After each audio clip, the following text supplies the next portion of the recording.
¿Listo? Entonces empezamos nuevamente la clase. Como les digo, no se preocupen por el quiz, lo que no lo pudieron hacer es un experimento, un ensayo que estoy haciendo. Ustedes saben que los ingenieros civiles, o bueno, los investigadores, o todo el mundo, cuando quiere probar algo hay que ensayar, ¿cierto? Uno ensaya, prueba, ensayo, error, para poder buscar los mejores resultados. Estamos hablando del ensayo de relaciones gravimétricas y volumétricas, ¿cierto? Relaciones gravimétricas y volumétricas de un suelo. Sabíamos que se empieza con una muestra de 50 kilos, ¿cierto?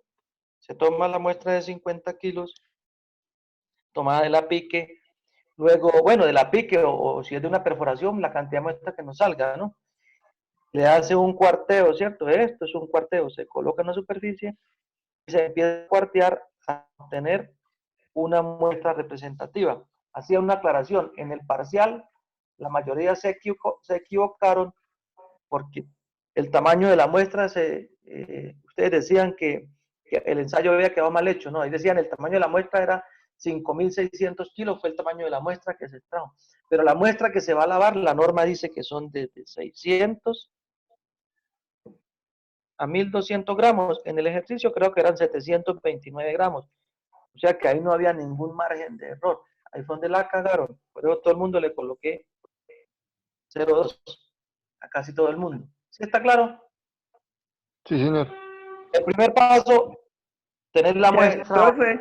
Profe, Señor, yo no le entendí por qué estos 700 gramos. O sea, porque yo en el sé ensayo, que se sí, cuartea y después del cuarteo quedan los 700 gramos. sí, pueden ser 714,25, la muestra que usted tome, es la muestra que usted considere. Lo que usted no puede Ahí, lavar son los 50 kilos. No es lógico que usted ah, lave los 50 kilos, ni es lógico que lave 6 kilos. La norma dice que son de 600 gramos a 1.200 gramos. Pueden ser 723,25 gramos. Lo que usted tome, lo que usted determine. ¿Está claro? listo. Entonces, el primer paso es tomar la muestra, segundo paso, cuartearla, tercer paso, macerarla, o sea, separar o desagregar partículas de suelo con un mazo de caucho. El cuarto paso es, para el ensayo de relaciones gravimétricas y volumétricas, tomar un recipiente y determinar su volumen. Estábamos explicando cómo determinamos el volumen de ese recipiente, ¿cierto? Si el recipiente, si es de forma conocida, ¿cuál sería el volumen de este? Pi r cuadrado por h, que es el volumen de un cilindro, ¿cierto? Pi r cuadrado por h, en este caso. Pero si el recipiente fuera de volumen desconocido, o yo no quiero ponerme a, a hacer fórmulas matemáticas ni nada, porque es que a mí yo soy muy práctico, etcétera, etcétera, no como digo por ahí algunos, no recuerdo, que agarra, pesa eso y con una serie de ecuaciones matemáticas por densidades determina el volumen. Sí, efectivamente es así, pero para no verlo tan complicado, para verlo más sencillo, pues sabemos que el gamma del agua o el peso específico del agua es igual a 1 gramo por centímetro cúbico, ¿cierto? Y esto ténganlo muy claro, que es igual a 1 tonelada metro cúbico, que es igual a 1.000 kilogramos metros, que es igual a 62,4 libras pie cúbico, y es igual a 9,81 kilonewton metros cúbicos. Aquí había un error. 9,81 kilonewton metros cúbicos. Esta y esta y esta son unidades sistema métrico, ¿no? Este es sistema inglés y este es el sistema internacional. Eso se lo tienen que tener ustedes muy bien claro y el día del parcial tener a la mano toda esa conversión de unidades. Entonces, la gama del agua es gramos centímetro cúbico. Yo sé que 1 centímetro cúbico de agua, o sea, una gota de agua, pesa 1 gramo. Eso es una medida patrón, ¿cierto? Un litro de agua pesa 1 kilogramo. 1 litro son 1.000 gramos.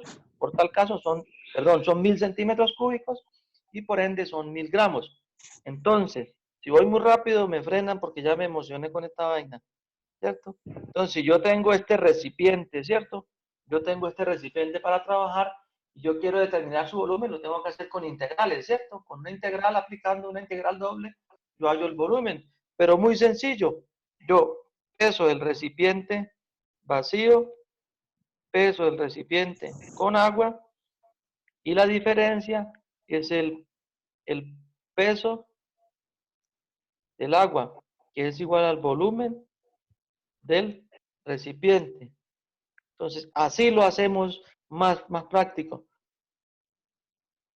Profe, y en un video decía que con una probeta se podía, que la llenaban ¿cómo es? Sí, De vela. sí, señores, ya le explico lo de la probeta, pero es que usted en campo, señores, van a tener que determinar muchas cosas a la mano ya, o sea, van a tener que determinar una densidad.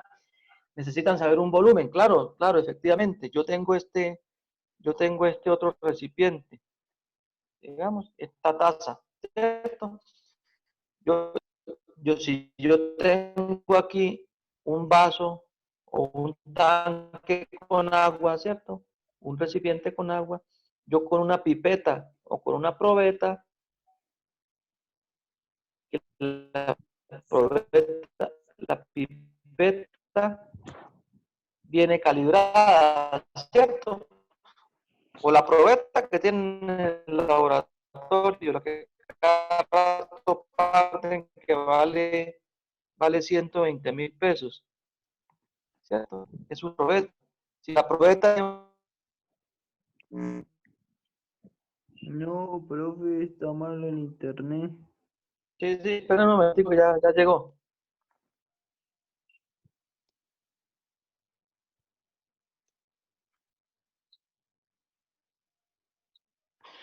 Lo que dice el compañero, si me escuchan, yo tengo este recipiente. En el internet dice que con la probeta, que con la pipeta, exacto. Si yo tengo una probeta, yo la lleno de agua, 1 litro, y la vacío acá, y se me van 2 probetas, ¿cierto?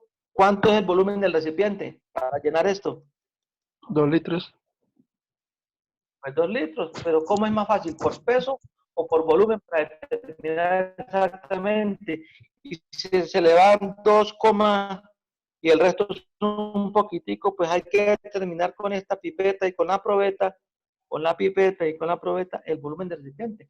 Yo puedo, la idea es que el volumen yo lo hago por relación de densidad, ¿cierto? Densidad es la masa sobre volumen, ¿cierto? Densidad es masa por sobre volumen.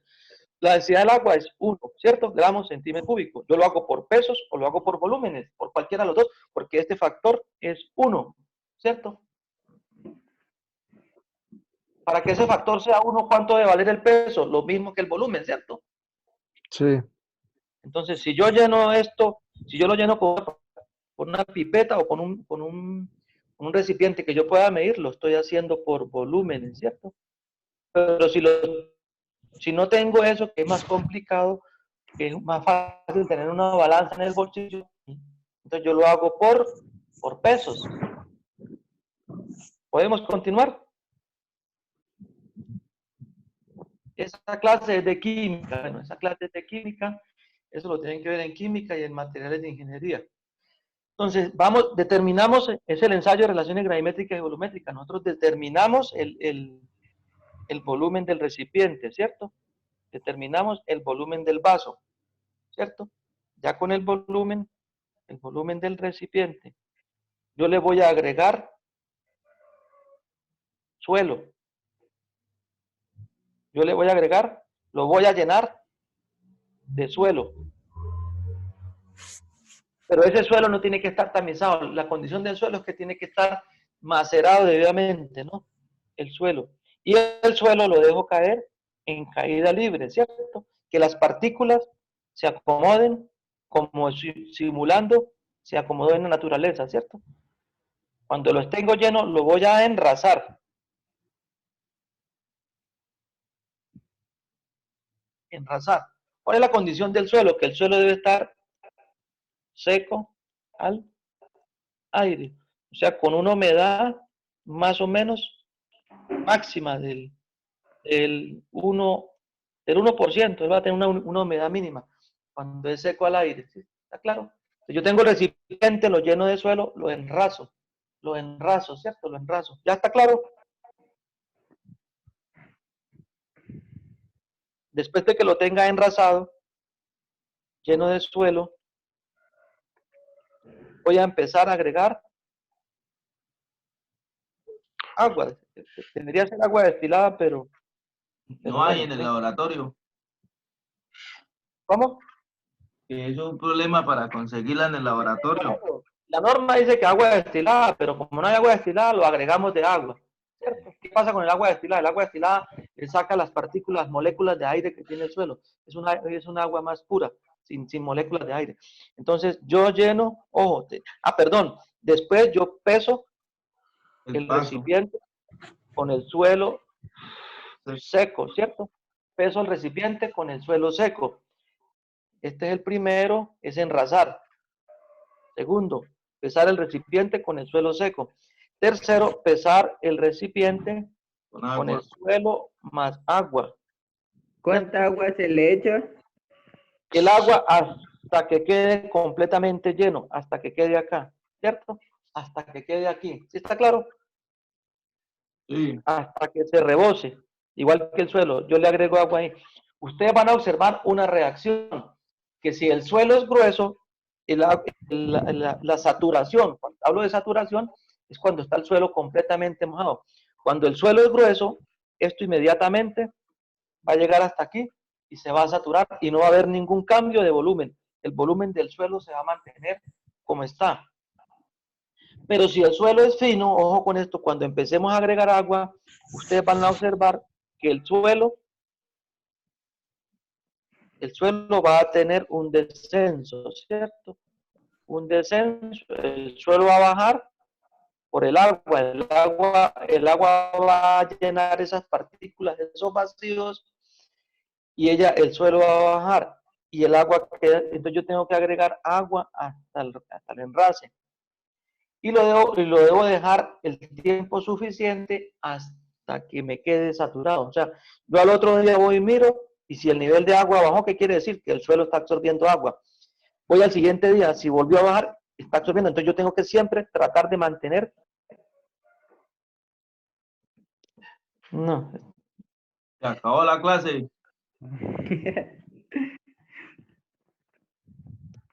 Si quieren, dejamos hasta ahí el tema por No, poquito, para mí mejor. no, ajá. ¿Sí? No. Jóvenes. Mono. Continúa. Sí, obvio. Continuamos o dejamos ahí porque. No, continúe. Ingeniero, una pregunta. Señor. Si cuando uno ya tiene el recipiente con el agua y al otro día uno mira que el agua baja, ¿hay que agregarle más agua o se deja la misma? Hay que mantener, o sea, la idea es que hay que mantener siempre el agua. Para suelos finos, este ensayo para suelos finos, este ensayo puede durar una semana, ¿cierto? Yo tengo que agregar agua y mirar todos los días hasta que el nivel de agua deje de bajar. O sea, cuando yo mido al tercero, al quinto, al octavo día, el agua se mantuvo al nivel, no bajó el nivel de agua, hasta ahí duró el ensayo. Ah, porque ya no absorbe más agua. Claro, es cuando quiere decir cuando está completamente saturado. Mientras tanto, él va a seguir absorbiendo agua y el nivel de agua va bajando, ¿cierto? El agua ocupa el espacio de los vacíos y el nivel de agua baja. Entonces yo lo hago hasta ahí. Eso puede durar hasta una semana para suelos finos. Para suelos gruesos, eso es inmediato, es cuestión de minutos. Un suelo grueso en cuestión de minutos.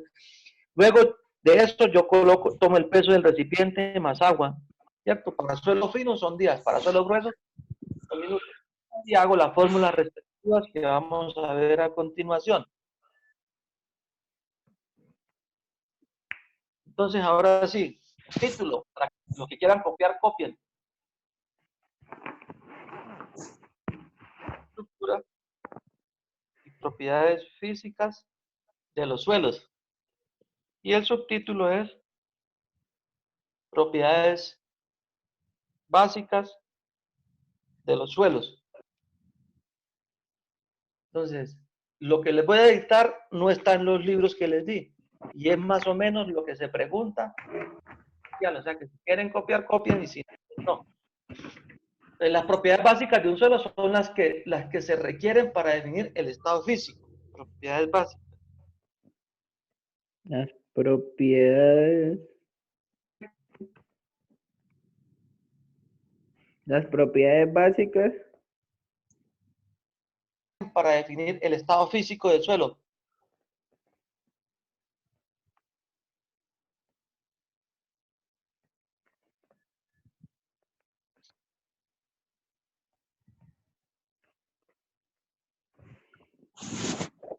Cuando hablo de estado físico,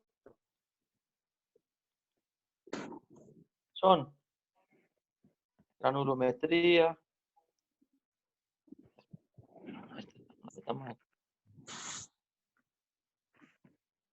humedad,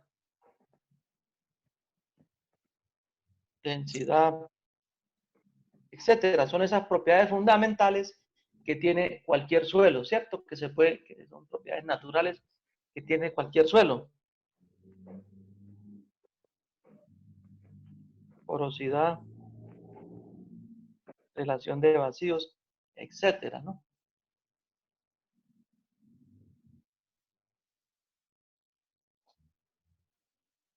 Para poder considerar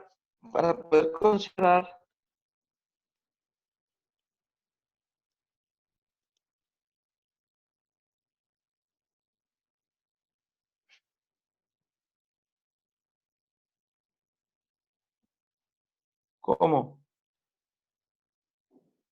determinar esas propiedades físicas básicas, se necesitan considerar los tres estados, se necesitan considerar las tres fases constituyentes, ¿no? Se deben dar las tres fases del suelo que lo constituyen.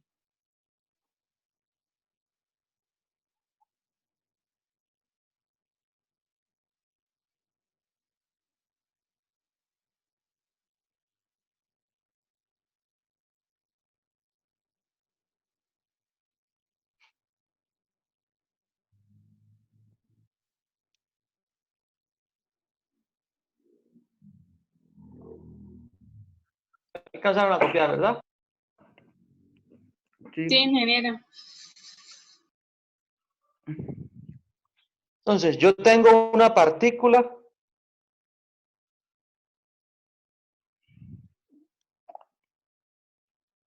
de suelo. La partícula de suelo o una muestra de suelo, ¿cierto? Hablemos un poquito más grande. Bueno, eso a nivel macro es igual. La muestra de suelo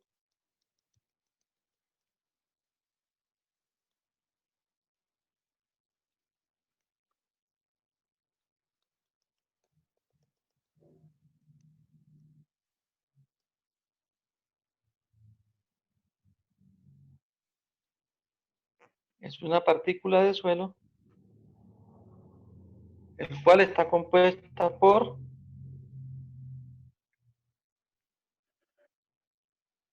suelo grueso más suelo fino.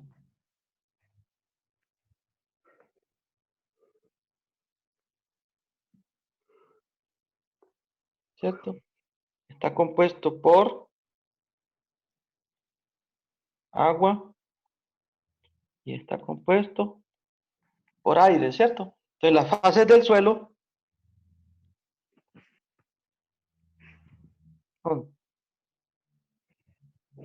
son tres: sólida, líquida y gaseosa, ¿cierto? Esos son las fases del suelo.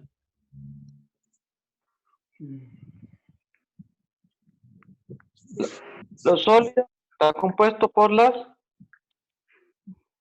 partículas minerales, o sea, los granos de suelo, ¿cierto? Los granos de suelo, los granos de partículas de suelo, los granos, lo que es la parte fina y la parte gruesa. La parte líquida está compuesta por agua y lixiviados y otros líquidos. Y la fase gaseosa está compuesta por aire y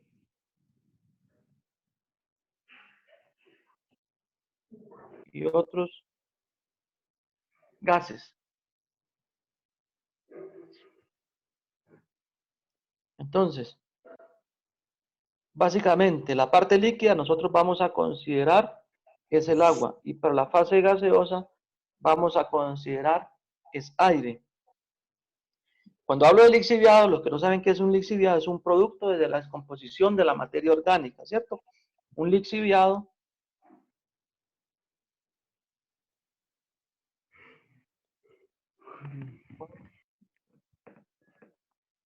líquidos, producto de la descomposición de la materia orgánica. ¿Qué otros lixiviados encontramos nosotros? Aguas residuales, el orín de los animales, etcétera, etcétera, ¿cierto? Esos son los líquidos, pero para nosotros, para poder determinar nuestros cálculos, vamos a decir que es agua, ¿cierto? Y los gases tienen básicamente el aire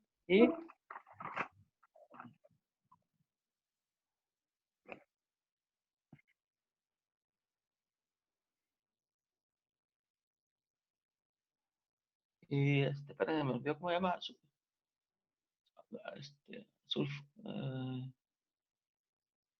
gases sulfurosos y anhídrido carbónico. Gases sulfurosos y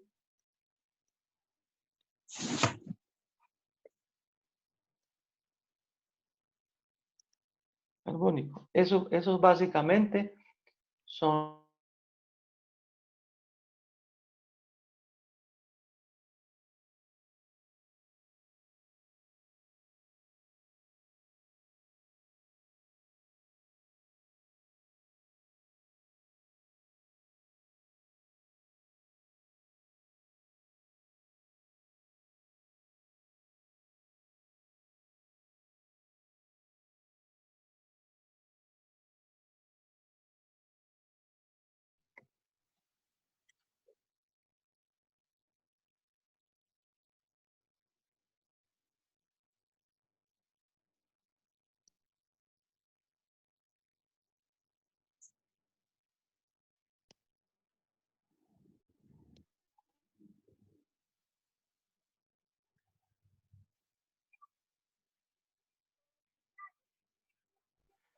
listo, regresamos.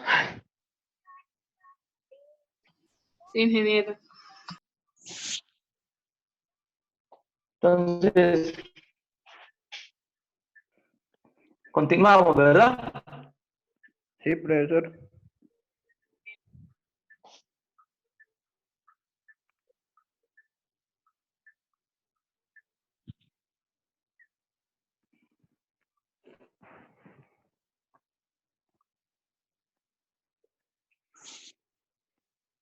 Espera un momentico, esto es cháchara.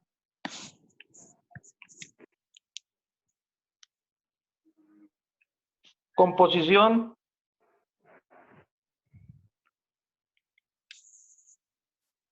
mineral del suelo.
Parece que ya.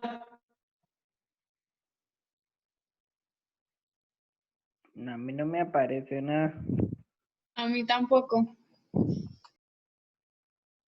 No, Inge, no.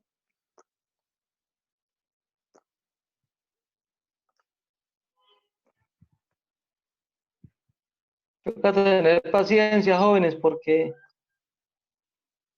de aquí en adelante las clases, en todas las clases van a ser así, con un internet pésimo.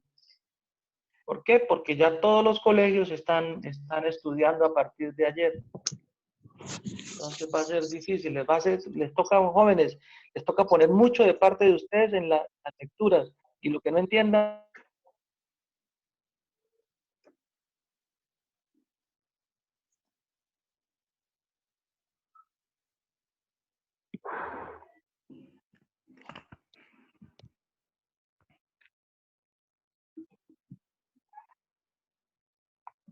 listos, estoy tratando de conectarme, bueno. ¿Se están viendo ahí? Sí, señor. Sí, señor. Sí, profesor. Ingeniero. Bueno, paciencia, porque mejor dicho, esta vaina está... El tamaño y disposición de las partículas de un suelo incide en el comportamiento, ¿cierto?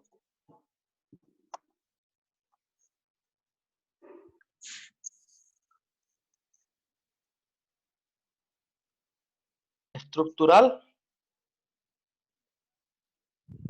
y físico del suelo. Entonces, ¿en qué comportamiento? En la permeabilidad del suelo, ¿cierto? ¿En qué más? En la resistencia del suelo a soportar cargas, ¿no? En la transmisión de esfuerzos del suelo, etcétera. Entonces, fijémonos, cuando hablamos de tamaño y disposición de la partícula, hablamos de suelo fino cuando hablamos de tamaño, ¿no? Hablamos suelo grueso, suelo fino. Cuando hablamos suelo grueso es capacidad de carga. Cuando hablamos de suelo fino hablamos de cohesión, básicamente, ¿cierto? Entonces, al fusionar esas características, me definen el comportamiento de un suelo. ¿Hay preguntas? ¿No puedes repetirlo el tamaño, suelo grueso y suelo fino? Mire, cuando hablamos del tamaño y disposición de las partículas, de la importancia de la composición mineral del suelo, cuando hablamos del tamaño y disposición de las partículas, decimos que el suelo está compuesto por suelos gruesos y por suelos finos, ¿cierto? Es una masa de suelo. Puede ser netamente grueso, puede ser netamente fino, o puede ser una combinación de ambos. Pero la fracción gruesa, ¿qué le da al suelo? Le da capacidad de carga, ¿cierto? Le da la capacidad de carga o la resistencia del suelo, le da esa propiedad, ¿cierto? Estoy hablando, suelo grueso, estoy hablando de gravas y arenas, ¿cierto? La capacidad de carga también le da otra característica, que es la permeabilidad, que es la capacidad que tiene un suelo para dejar pasar agua a través de él, o un fluido, ¿cierto? Y cuando hablo de suelos finos, hablo de cohesión. Cuando hablo de cohesión, estoy hablando de qué? Cuando hablo de cohesión, hablo de plasticidad, ¿cierto? Hago referencia a plasticidad. Entonces, miren la importancia de una clasificación de suelos, muchachos. Por eso yo siempre lo he dicho en mecánica de suelos y en el diplomado y en las conferencias que doy. Una fuente de empleo para nosotros como independientes puede ser un laboratorio de suelos, ¿cierto? Un laboratorio de suelos, que un laboratorio básico no vale hoy en día más de 2 millones de pesos, que en los pueblos de ustedes no lo hay. Entonces llegan las empresas, les toca mandar a la ciudad, entonces miren la importancia de una buena clasificación del suelo, clasificar el suelo por tamaño de las partículas, ¿cierto? Me da mucha información del comportamiento ingenieril que va a tener el suelo. Ahorita de pronto ustedes no entienden eso porque les falta todavía como 6, 7 años para graduarse, pero cuando ya estén 5 años que se vayan a graduar, ahí sí se van a dar cuenta de eso. Pero yo qué voy a hacer ahora, ¿cierto? Yo soy ingeniero, ¿qué hago? Dicen la mayoría, yo no sirvo, yo no sé nada, pero ¿cómo que no sabe nada? Miren, cómo pueden empezar ustedes a trabajar con un pequeño laboratorio de suelo, simplemente siguiendo las normas y los procedimientos. Entonces ya saben, ¿no? Cuando salgan, se gradúen para de 40 años, ya saben qué pueden hacer. No son viejos. ¿Cierto? Tampoco. Ah, bueno, pero sí están vivos, ¿no? Entonces, sabemos que las fases del suelo, continuemos. Las fases del suelo son la fase sólida, compuesta por partículas minerales, ¿cierto? Cuando yo hablo de la fase sólida de un suelo es cuando tengo la muestra de suelo, la meto al horno 24 horas, 110 grados centígrados, al otro día la saco. ¿Qué hice yo ahí? Le extraje el agua. Me quedaron solamente las partículas sólidas, ¿cierto? Las partículas minerales. Cuando hablo la fase líquida del suelo, estoy hablando del agua. Y cuando hablo de la fase gaseosa, estoy hablando básicamente del aire,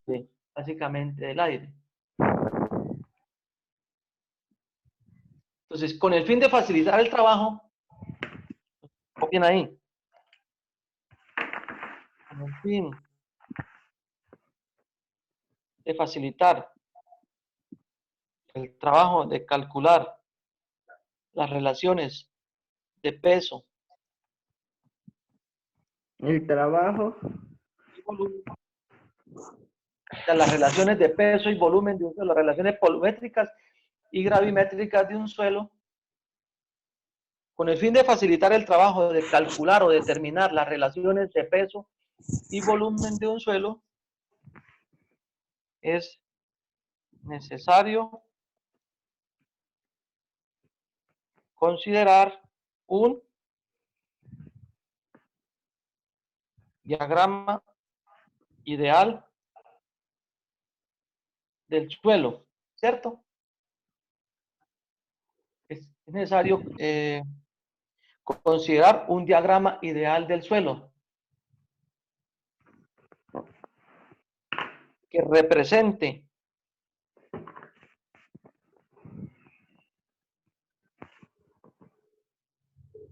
las tres fases constituyentes,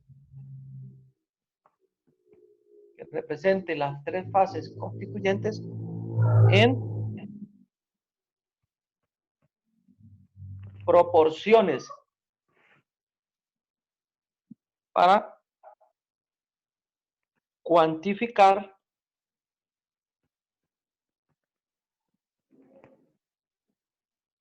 las cantidades de peso y volumen. ¿Está claro esto? Sí, señor. Entonces, como dicen algunos, ¿no? Entonces, profesor, ¿cómo hacemos con el quiz?